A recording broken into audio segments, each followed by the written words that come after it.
वनऊज़ु बिल्लाहि मिन शुरूरि अनफुसिना व मिन सय्यिआति अअमालिना।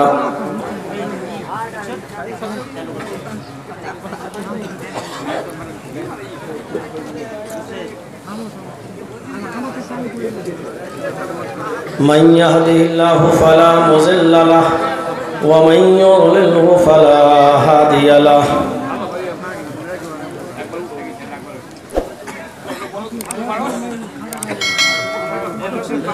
व अशहदु अल्ला इलाहा इल्लल्लाहु वहदहु ला शरीक लहु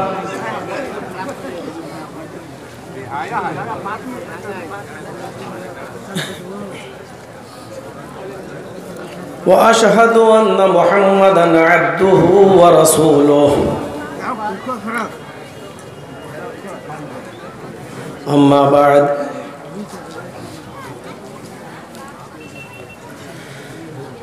फ़इन्न खैरल हदीस किताबुल्लाह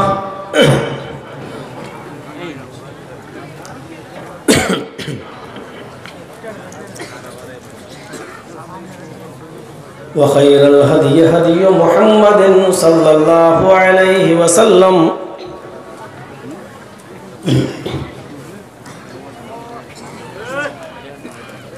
व शर्रुल उमूरि मुहदसातुहा व कुल्लु मुहदसतिन बिदअह व कुल्लु बिदअतिन ज़लालह व कुल्लु ज़लालतिन फिन्नार।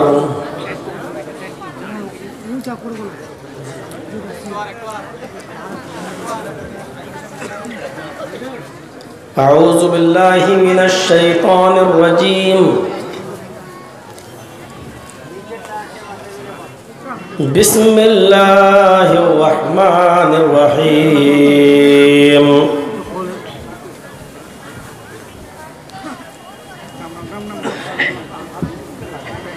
लन यनालल्लाहा लुहूमुहा वला दिमाउहा वलाकिन यनालुहुत तक़वा मिनकुम।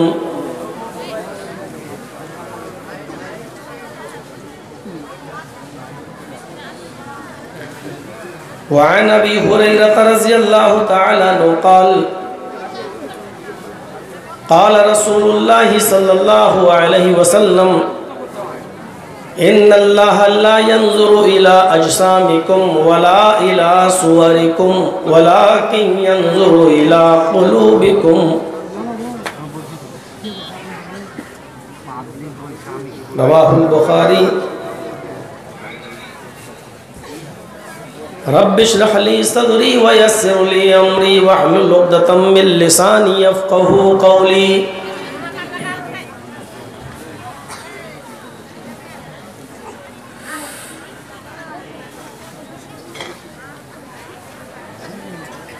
मुअज़्ज़ज़ उलमाए किराम, स्टेज पर बैठे हुए इस इलाके के बावक़ार बाइज़्ज़त अहबाब, मुअज़्ज़मपुर कलियाचक डिस्ट्रिक्ट मालदा और उसके अतराफ़ से आए हुए निहायत ही मोहतरम सामीईन हज़रात,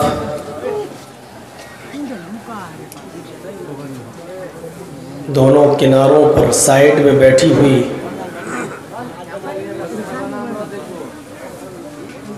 इस्लामी ख़वातीन, माँ और बहनों,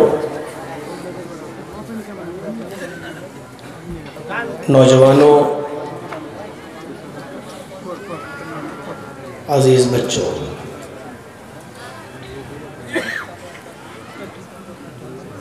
कई दिन पहले ये तारीख़ 4 और 5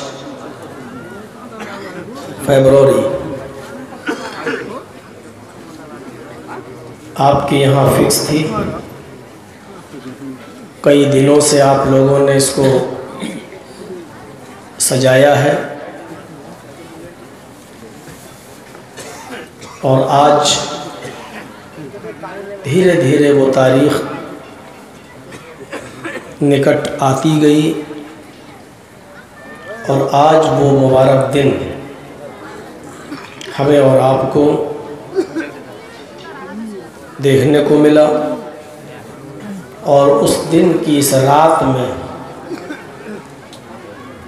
इस जगह पर बैठकर अल्लाह और उसके रसूल की कुरान और हदीस की बातें सुनने का हमें मौका अल्लाह तबारक व तआला ने अता फरमाया है। जिस तरह हम सुन रहे हैं औरों को भी सुना है, अल्लाह से दुआ करता हूँ कि इलाहुल आलमीन इसी तरह हमें उन बातों पर अमल करने की तौफीक भी अता फरमा।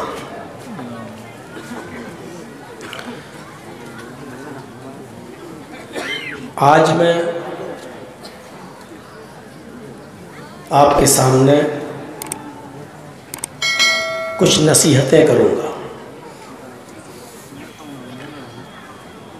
और इसलिए करूँगा क्योंकि उन नसीहतों की आज के इस दौर में ज़रूरत है।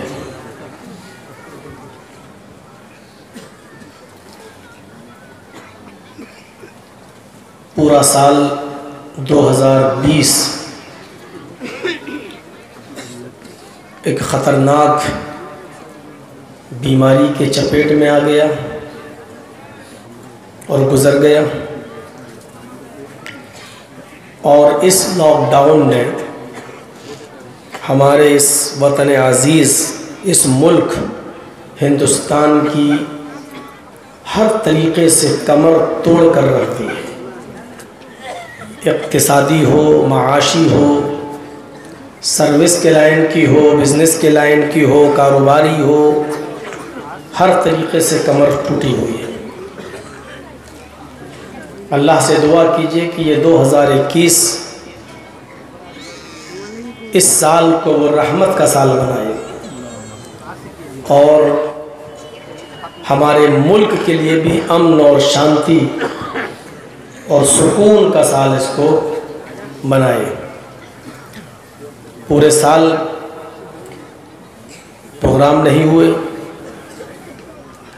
और अब कुछ जो शुरू हुए हैं तो उसमें तड़प देखी जा रही है लोगों की।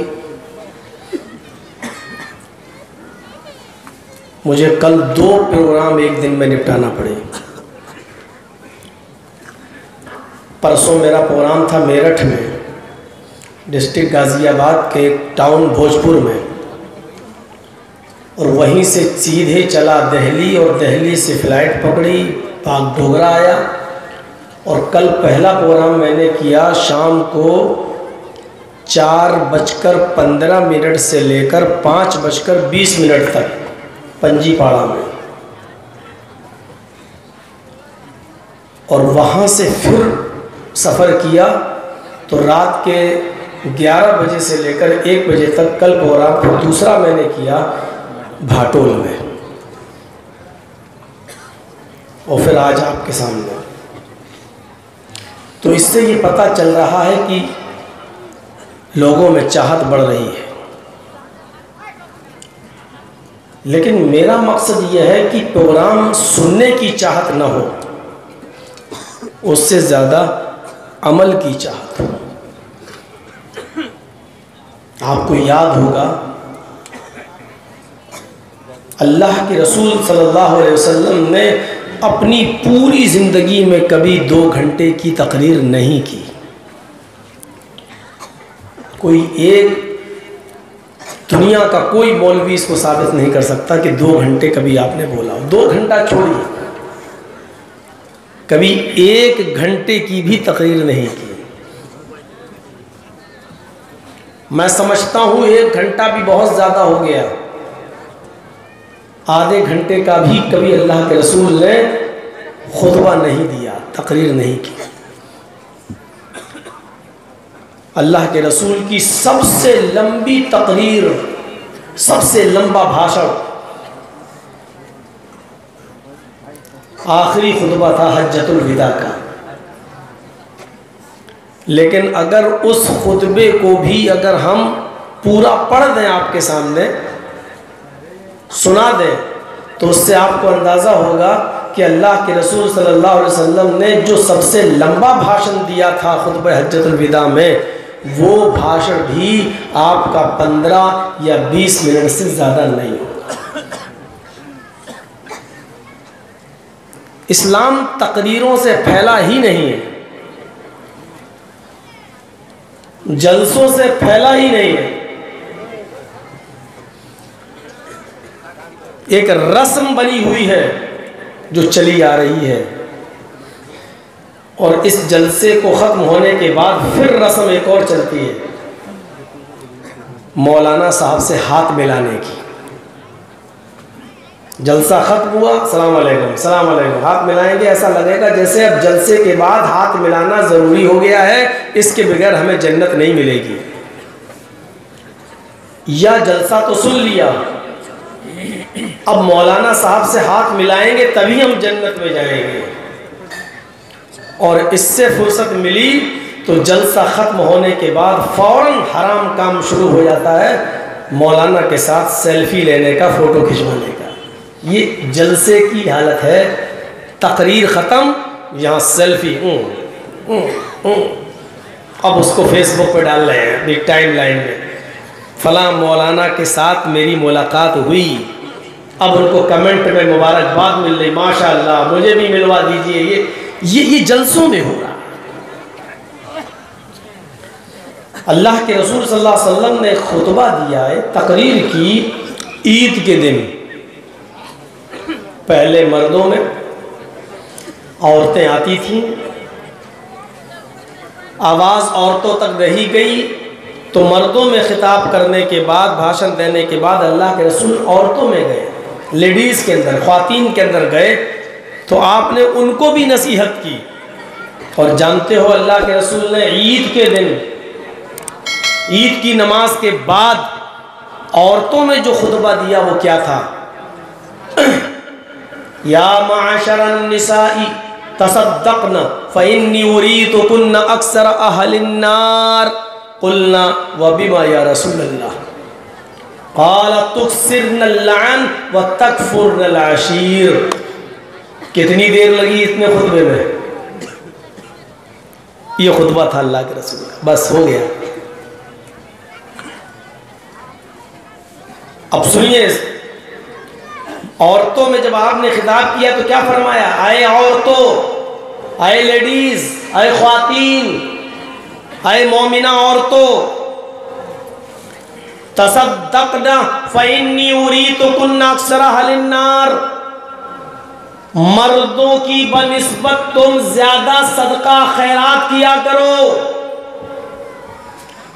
मर्द तो करते ही हैं, लेकिन मर्दों की बनिस्बत तुम्हारे अंदर सदका करने का जज्बा और जोश और ज्यादा होना चाहिए। सदका करो, खैरात करो, गरीबों और मिस्कीनों में दो। और उसकी वजह क्या बताई? फ़इन्नी उरीतुकुन्ना अक्सर अहलिन्नार, इसलिए कि जब मुझे जहन्नम दिखाई दी तो मैंने जहन्नम के अंदर तुम्हें सबसे ज्यादा जलते हुए देखा है। जब ये पढ़ते हैं तो मर्द बड़े खुश होते हैं कि औरतें सबसे ज्यादा जहन्नम में जाएंगी। ऐसा लगता है जैसे उनको खुशी होती है, लेकिन ये नहीं सोचते कि वो औरतें भी हमारी माँ, बहन, बेटियां हैं, सिर्फ बीवी नहीं होती है।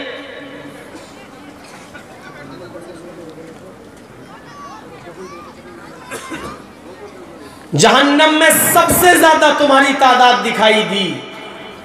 अल्लाह के रसूल सल्लल्लाहु अलैहि वसल्लम अभी इतना खुतबा दे ही रहे थे, अभी आगे का जुमला कुछ बोलने वाले थे, इतने में औरतों ने टोक दिया। आगे की नहीं सुनेंगे। अल्लाह के रसूल आगे क्या बोलना चाहते हैं वो बाद में बताइएगा। लेकिन आपने जो ये अभी फरमाया है कि औरतों को जहन्नम में सबसे ज़्यादा जलते हुए देखा है, तो पहले उसका रीज़न बता दीजिए, पहले उसका सबब बताइए, कारण क्या था, जहन्नम में औरतें सबसे ज़्यादा क्यों दिखाई दी।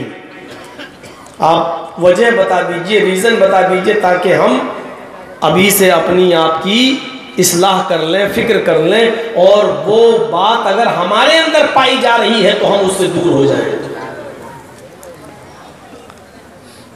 तो अल्लाह के नबी ने फरमाया कुल्ना वबीमा, क्यों जहन्नम में सबसे ज्यादा जलती हुई क्यों दिखाई दी। तो अल्लाह के रसूल ने दो चीजें बताई। क्या फरमाया, तुक्सिरनल लान व तकफुरनल आशीर, तुम्हारे अंदर दो सबसे बड़े खतरनाक काम है, वर्क है, 2 वर्क्स, 2 काम तुम्हारे बहुत खतरनाक है। पहला काम तुक्सिरनल लान, तुम लान तान ज्यादा करती हो। दूसरे लफ्जों में कह दूं तो मुंह बहुत चलाती हो, उल्टा सीधा बहुत बोलती हो। तुक्सिरनल लान, अब देखिए एक औरत का मिजाज होता है। बीवी ने कहा पति से, शौहर से, कि मैं घर जाना चाहती हूँ, चली जाऊँ। तो शौहर ने कहा बड़ी अच्छी बात है, अपने माँ बाप से मिलना चाहती तो जाओ, मेरी तरफ से पूरी इजाज़त है।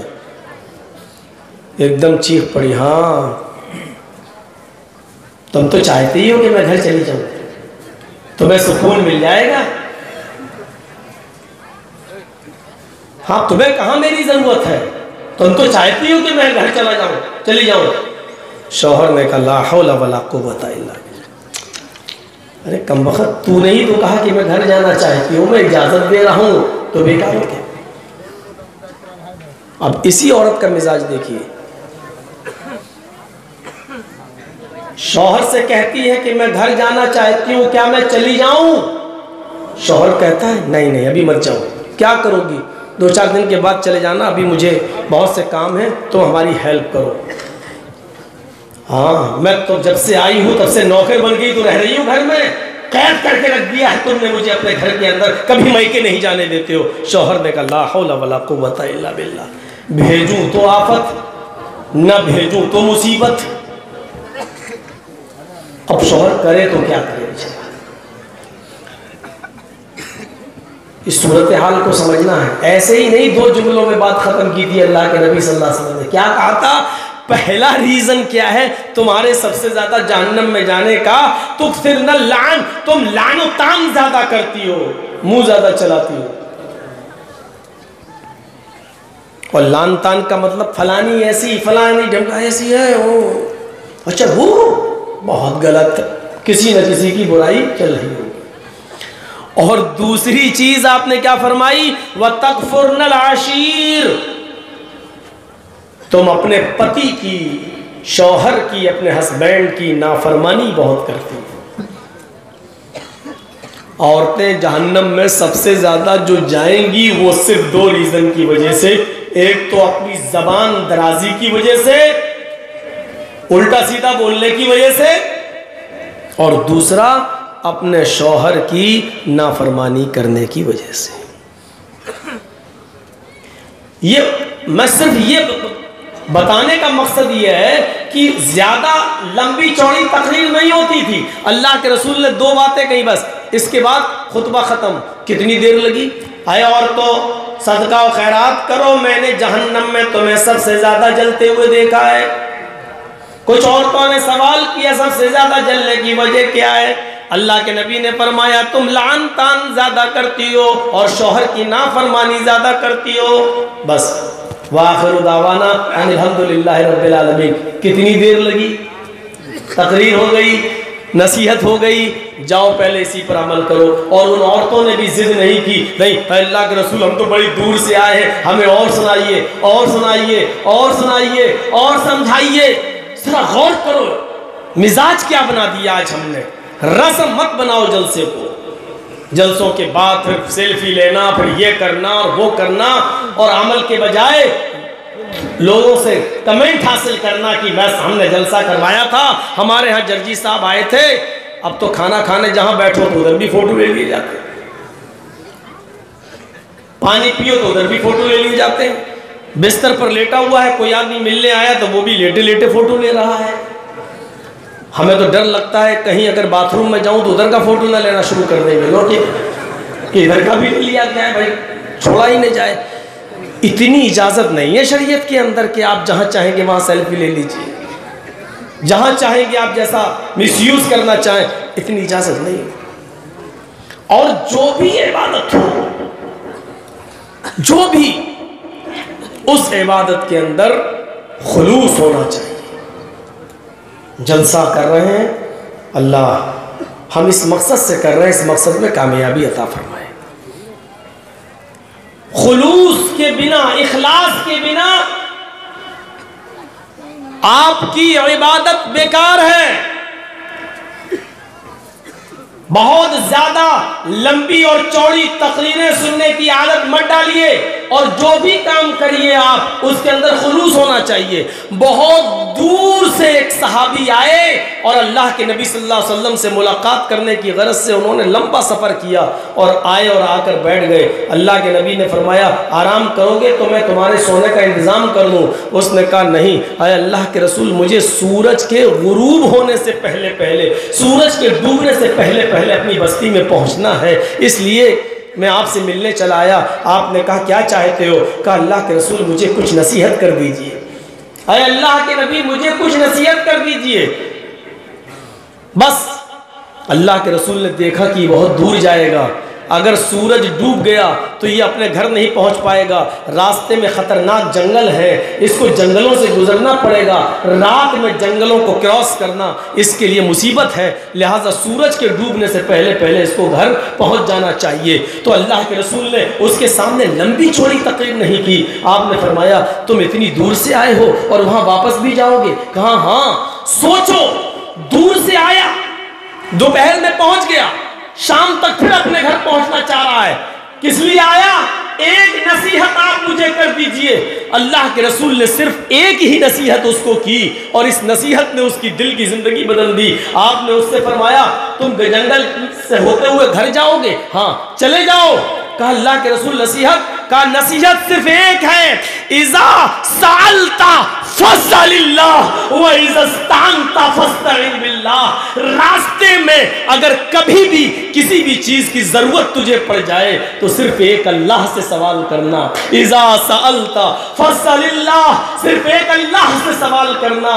व इज़ा स्तानता फस्तईन बिल्लाह, और अगर तुम्हें किसी चीज की मदद की जरूरत पड़ जाए तो अल्लाह से मदद तलब करना। यहां तक कि अगर तुम्हारे जूते का तलवा, जूते का तस्मा टूट जाए तो उसको भी तुम एक अल्लाह से मांगना। ये नसीहत की और आपने उसको रुखसत कर दिया कि जाओ, अब तुम जा सकते हो। गौर करो, इन 3 बातों में कितना टाइम लगा। तुम जा रहे हो, जाओ, रास्ता लंबा है, सूरज के डूबने से पहले तुम्हें अपने घर पहुंचना है। इन बस एक नसीहत याद रखना, अगर कभी किसी चीज का सवाल करना हो तो अल्लाह से सवाल करना, अगर मदद मांगना हो तो अल्लाह से मदद मांगना, और तुम्हारा जूता भी अगर टूट जाए, उसके नीचे का तलवा भी अगर टूट जाए तो उसका सवाल भी अल्लाह से करना। मेरे भाइयों, इस नसीहत ने उसकी पूरी जिंदगी बदल दी। पूरा इस्लाम इसी पर डिपेंड है, पूरा दीन यही है कि जो मांगो अल्लाह से मांगो। बाकायदा अल्लाह तबारक व तआला ने कुरान के सूरह फातिहा में ये आयत नाजिल कर दी, जब तुम नमाज पढ़ो तो तुम्हारी कोई भी नमाज, चाहे वो फर्ज हो, चाहे वो सुन्नत हो, चाहे वो नफिल हो, चाहे वो इशराक हो, चाहे वो चाश्त हो, चाहे वो तहज्जुद हो, चाहे वो तरावी हो, चाहे वो वितर हो, चाहे वो जनाजा हो, कोई भी नमाज हो, तुम्हें यह आयत पढ़ना ही पड़ेगी। इय्याका नअबुदु व इय्याका नस्तईन। ऐ अल्लाह, हम तेरी ही इबादत करते हैं और तुझसे ही मदद तलब करते हैं। ये आपको अल्लाह से वादा करना पड़ेगा, उसके बाद आप कुछ काम करिए। रुकू सजदा बाद में करिए, क़याम बाद में करिए, आपका अत्तहियात बाद में बैठिए, दरूद शरीफ बाद में पढ़िए, सलाम बाद में फेरिए। पहले अल्लाह से वादा करो कि जब भी तुम इबादत करोगे तो सिर्फ एक अल्लाह की इबादत करोगे, और जब मदद तलब करोगे तो एक अल्लाह से मदद तलब करोगे। इय्याका नअबुदु व इय्याका नस्तईन, ये कहना पड़ता है कुछ भी मांगने से पहले। आय अल्लाह, हम तेरी ही इबादत करते हैं और तुझसे ही मदद तलब करते हैं। ये पढ़ने के बाद अब आपको मांगना है जो कुछ मांगिए। इहदिना सिरातल मुस्तकीम, आय अल्लाह, भी हमने कहा कि इबादत तेरी करेंगे और मदद भी तुझसे लेंगे, तो अब तू मेरी मदद फरमा। हम इबादत में लगे हुए हैं, नमाज पढ़ रहे हैं, रुकू कर रहे हैं, सजदा कर रहे हैं, अब तू मेरी मदद भी कर, क्योंकि इबादत करना मेरा काम है और मदद करना तेरा काम है। इसलिए अल्लाह, इबादत मैंने शुरू कर दी, तू भी मदद करना शुरू कर दे, और सबसे पहले मेरी मदद इस काम पर कर। इहदिना सिरातल मुस्तकीम, अय अल्लाह, मुझको सीधे रास्ते पे चला, जो तेरा रास्ता हो, तेरे नबी का रास्ता हो, कुरान का रास्ता हो, हदीस का रास्ता हो, जो बुजुर्गों का, स्वालिहीन का, नबी अंबिया किराम का, बुजुर्गान दीन का, इनका जो रास्ता हो, उस रास्ते पर तू हमको चला। सिरातल लज़ीना अनअमता अलैहिम गैरिल मग़दूबि अलैहिम वलद्दाल्लीन, अय अल्लाह, मुझे उन लोगों के रास्ते पे मत चला जिनके ऊपर तेरा गज़ब और गुस्सा नाजिल हुआ, जिनको तूने अपने ग़ज़ब गज़ब और गुस्से से हलाक और बर्बाद कर दिया। यानी यहूद और नसारा के रास्ते पर तू हमको न चला। आप इस बात का इकरार कर रहे हैं कि इबादत हमने शुरू कर दी तो मदद करना तू शुरू कर दे, और इसकी जीती जागती मिसाल नमाज है। इबादत आप कर रहे हैं, अल्लाह से मदद मांग रहे हैं, ये दो टुकड़े हैं। अल्लाह, हम तेरी ही इबादत करते हैं और तुझसे ही मदद मांगते हैं। इबादत कौन करता है? बंदा, और मदद कौन करता है? अल्लाह। इसका मतलब क्या है? बंदे, तू अपना काम कर, मैं अपना काम करूंगा। तेरा काम क्या है? तेरा काम यह है कि इबादत तू मेरी करता जा, और मेरा काम यह है कि हम तेरी मदद करते जाएं। ये इस बात का इकरार है। हम अल्लाह की इबादत करना शुरू कर दें, अल्लाह हमारी मदद करना शुरू कर दे। और अब इबादत किसको कहते हैं? मस्जिद में चले जाओ, 4 रकात नमाज पढ़ लो, यही इबादत है? नहीं, हर वो काम इबादत है जिस काम के करने पर आपको सवाब मिलता है, हर वो काम इबादत है। रास्ते में पत्थर पड़ा हुआ है, उसको हटा देना और रास्ते से दूर कर देना भी इबादत का हिस्सा है। कांटा पड़ा है, छिलका पड़ा है, किसी अंधे का पैर इस पर न रख जाए, फिसल न जाए, कोई बूढ़ा आदमी न देख पाए, बेचारा वो गिरेगा, घुटने के बल बेचारे की कमर में रीढ़ की हड्डी टूट जाएगी, आपने उसको हटा दिया। ये भैया, एक कान में मैंने आज तो लगा लिया है, लेकिन कल मत लगाइएगा। ये तो ऐसा लग रहा है जैसे औरतों वाली चुटिया मैंने अपने पीछे डाल ली है यार, बड़ा डेंजर मामला है। अरे हाथ पीछे कर रहा हूँ तो लग रहा है, आगे करने में लग रहा, ये सब वीडियो में आ जाएगा, यूट्यूब पे जाती है सब। नहीं, ये समझ में नहीं आ रहा ये क्या करते हैं हम लोग, कहीं लगाते नहीं हैं, इसी इलाके में ज़्यादा लगता है। मॉडर्न ज़माना है, थोड़ा सा स्टैंडर्ड लाइए अपने अंदर। आपका अपने माइक नहीं चल रहे हैं, अब तो बस एक लगा दिया, तार वार कुछ नहीं, तकरीरें हो रही हैं, आवाज़ जा रही है, सब चीज़ें आजकल रिमोट से चलने लगी हैं। आप लोग वहीं पड़े हुए हैं, अभी वही पुरानी चाल। तो इबादत सिर्फ वही नहीं है। एक और इबादत बता दूं, बहुत सस्ती इबादत, सस्ती नहीं, फ्री की इबादत, और चाहो तो रोज़ाना सवाब ले सकते हो। अल्लाह के नबी सल्लल्लाहु अलैहि वसल्लम ने फरमाया कि अगर कोई शख्स रोटी का लुक़मा उठाकर प्यार और मोहब्बत से अगर अपनी बीवी को भी खिला दे और उसके मुंह में डाल दे तो इस पर भी सवाब। तो पता क्या चला कि ये भी इबादत का एक हिस्सा है, सवाब मिल रहा है। और जिस चीज पर सवाब मिले वो इबादत का हिस्सा। अब तुम ऑफिस में 5 बजे आओगे तो बीवी तुम्हारा इंतजार करेगी। हमने झमेले इतने पाल रखे हैं कि वो घरों में जो मोहब्बत पैदा की थी अल्लाह के रसूल सल्लल्लाहु अलैहि वसल्लम ने, वो निकल गई। हजरत आयशा सिद्दीका फरमाती है कि मेरे पास एक खजूर आई कहीं से, मैंने उसको उठाकर रख दिया।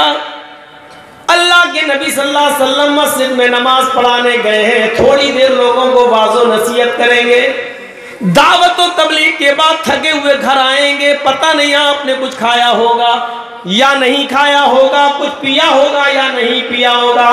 ये खजूर मेरे पास कहीं से आई, मैं उस खजूर को रख देती हूं, अल्लाह के नबी को खिला दूंगी। एक खजूर, और उसको खुद नहीं खा रही हैं, अल्लाह के रसूल के लिए रख दिया। जज्बा देख रहे हैं शौहर की का कितना ख्याल। और कौन? अम्मी आयशा। और उम्र कितनी है इस वक्त? होगी तकरीबन 14 साल या 15 साल की बस। और जब 18 साल की हुई थी हजरत आयशा, तब तो अल्लाह के रसूल इस दुनिया ही से चले गए थे। ये पहले का वाकया है, 3-4 साल पहले का। 14-15 साल की अबू बकर की बेटी और नबी अकरम की बीवी में इतनी अकल। आज हमारी बच्चियों की शादी जब होती है 20, 22, 25 साल की उम्र में, तो माँ और बाप की तरफ से जो जहेज का सामान मिलता है, इन औरतों को, हमारी बेटियों को अपने घरों में ससुराल जाने के बाद अपने माँ बाप के तरफ से मिले हुए बर्तनों को भी संभालना नहीं आता है। अभी वो उसको भी सही तौर से सजा कर नहीं रख पाती हैं। उनको ये सलीका नहीं, क्योंकि कॉलेजेस और यूनिवर्सिटीज की पढ़ाई ने उनको गृहस्थी चलाने के सलीके से महरूम कर दिया है। वो बेचारी ये जानती हैं कि बच्चे पैदा होंगे तो मैं मम्मी हो जाऊंगी और अपने शौहर से डैडी कहलवाऊंगी। वो डैडी और मॉम शॉर्ट होता चला गया, अब तो डैड रह गया है। पापा को पा कहा जाने लगा है। जो लफ्ज अम्मी था वो मम्मी में बदल गया है, और मम्मी से भी बदलकर अब मॉम हो गया है। अब कुछ दिनों के बाद ये जलाने वाली मोम न बन जाए, जिसको हम मोमबत्ती बोलते हैं। ये मुखफ़फ़ होते होते, शॉर्टकट होते होते कहाँ तक जाएगा, ये तो हमारे डिजिटल इंडिया बनाने वाले ही बता पाएंगे इसका जवाब कि ये शॉर्टकट फार्म कहाँ जाएगी और कहाँ जाकर रुकेगी। एक खजूर आया और उस खजूर को उठाकर रख दिया हजरत आयशा से। लेकिन फरमाती हैं कि वो अल्लाह के नबी को आने में देर हुई, इतने में मेरे घर में एक साइला आ गई। जाअतनी साइला, एक मांगने वाली आई। माहा सबैयान, उसके साथ उसके 2 छोटे छोटे बच्चे थे। और सुनो, जबरदस्त वाकया है। मैंने वो एक खजूर मैंने उठाकर रख दी एक मांगने अल्लाह के नबी के लिए कि मेरे हस्बैंड आएंगे, मेरे सरताज आएंगे, मैं उनको खिला दूंगी। लेकिन अल्लाह के नबी को आने में, मेरे शौहर को आने में देर हुई। एक साइला आ गई, एक मांगने वाली आई, उसके साथ 2 छोटे छोटे बच्चे थे। उसने कहा शैअन लिल्लाह, आए मोहम्मद की बीवी, आए सारी दुनिया के मुसलमानों की मां, अल्लाह के नाम पर मुझे कुछ दे दे।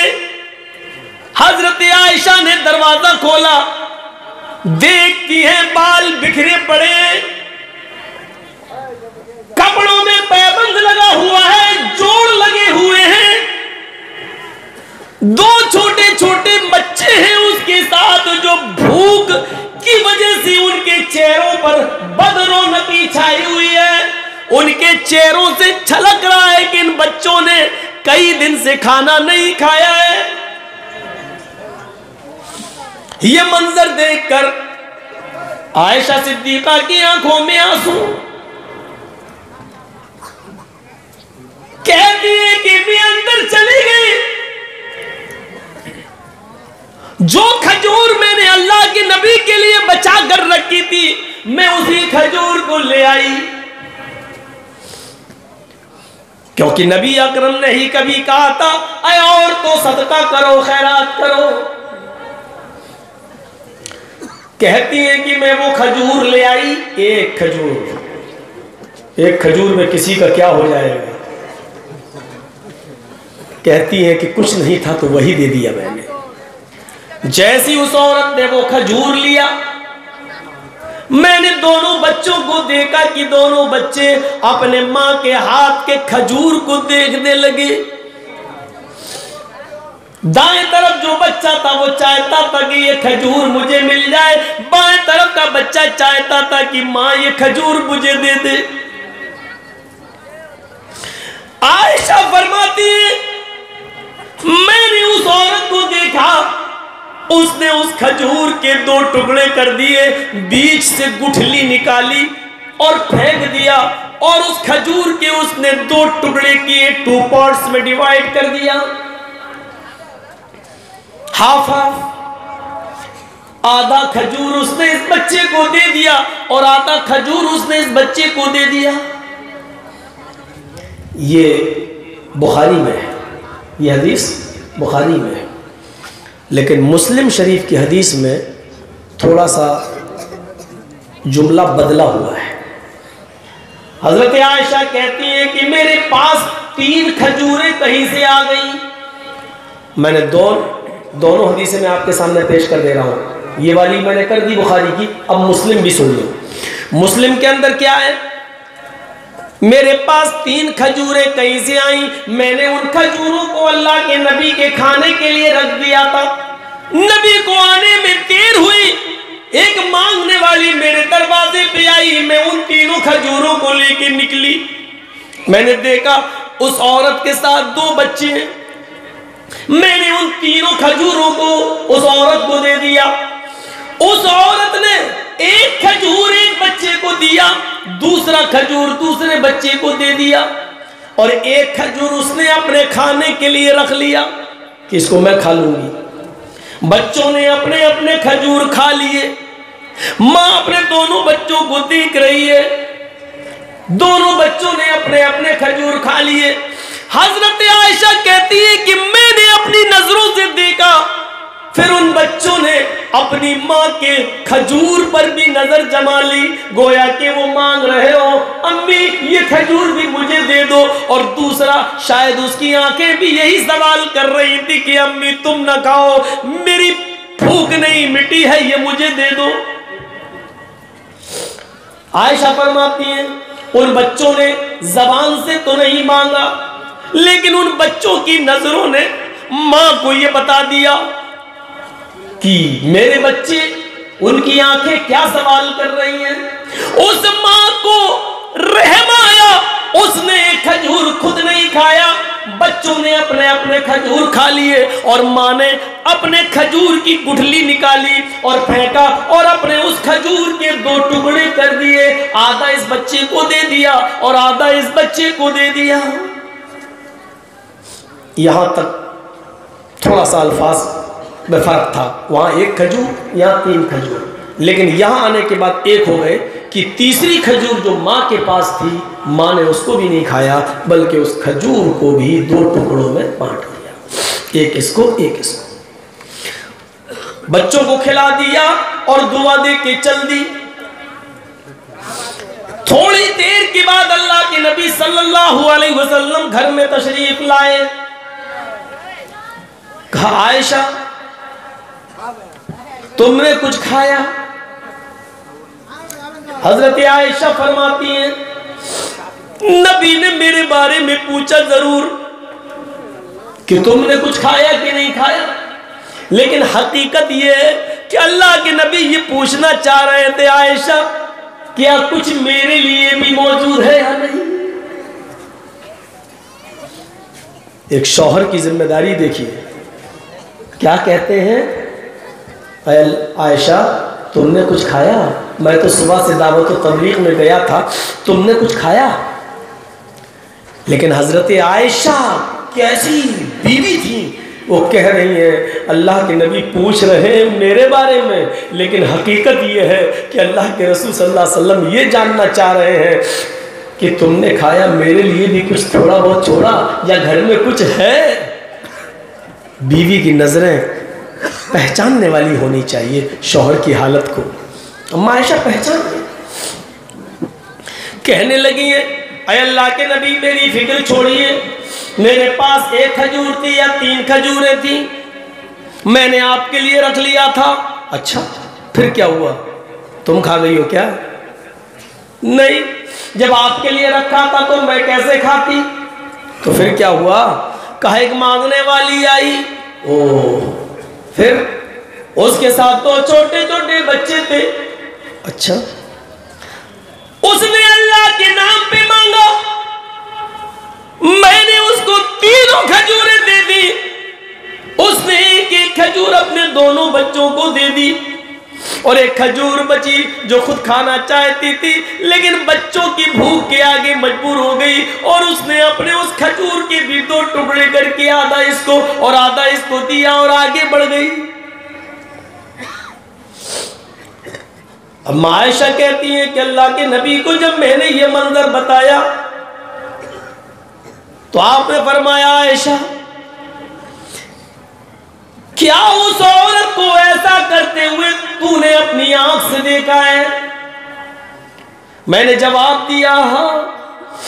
अय अल्लाह के नबी क्या उसके साथ 2 छोटे छोटे बच्चे थे? हाँ। क्या उस औरत ने खुद नहीं खाया और अपने खजूर के भी 2 टुकड़े करके एक दोनों बच्चों को दे दिया आधा आधा? हाँ। आयशा तुम्हें कयामत के दिन गवाही देना पड़ेगी, मुझे सच बताओ क्या तुमने ऐसा अपनी आंखों से देखा है? हाँ। क्या वो औरत अपने बच्चों के लिए आजमाइश में और इम्तिहान में डाली गई है? हाँ। फरमाया, आयशा अगर तुम सच कह रही हो और ये चीज तुमने अपनी आंखों से देखा है तो तुम जानती हो वो औरत जो खुद भूखी रहकर जिसने अपने बच्चों को खिलाया आधा खजूर ही सही, लेकिन उसने अपने पेट पे पत्थर बांधकर अपने भूख पर कंट्रोल करके उसने अपने बच्चों को खिलाया। वजबत अलैहल जन्ना, वजबत अलैहल जन्ना, वजबत अलैहल जन्ना। आयशा उस औरत ने अपने ऊपर जन्नत वाजिब कर ली, उस औरत ने अपने ऊपर जन्नत फर्ज कर ली। अल्लाह उस औरत को जन्नत देकर रहेगा। वो औरतें बच्चों की परवरिश की फजीलत क्या जाने, जिनको बच्चे चाहिए ही नहीं और जाकर एबॉर्शन कराती हैं और कहती हैं कि बस 2-3 काफ़ी हैं, अब हमें इसकी ज़रूरत नहीं। वो क्या जाने बच्चों की परवरिश का अज्र क्या होता है और सवाब क्या होता है। और अपने आप को भूखा रखकर बच्चों को पालने पर अल्लाह के नबी कहते हैं कि उस औरत ने जन्नत को वाजिब कर लिया। ये जज्बा, ये इबादत, उसने नमाज नहीं पढ़ी थी उस औरत ने, अल्लाह अकबर, सलाम नहीं फेरा था, रुकू सजदा नहीं किया था, लेकिन खुद भूखी रहकर अपने बच्चों को पाला, खिलाया पिलाया। इस पर भी अल्लाह के नबी कह रहे हैं कि उस पर जन्नत वाजिब। इसका मतलब यह है